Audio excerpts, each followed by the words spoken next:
Баршаңызға сәлем достар. Бүгін біздер осындай финики, банан, клубника, шоколад жасайтын боламыз.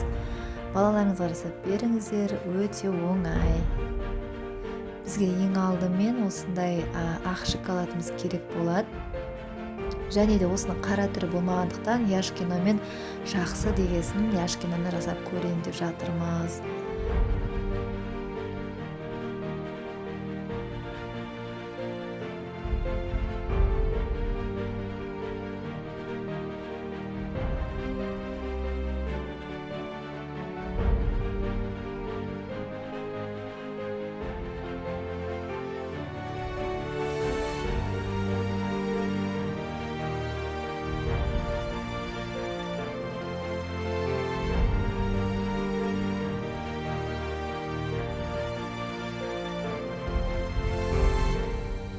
Біздер шоколадымызды осылай ертеміз, және де қалған шоколадымызды кішкене бөлігін осындай салафанға салып, қазір ыстық суға ертетін боламыз.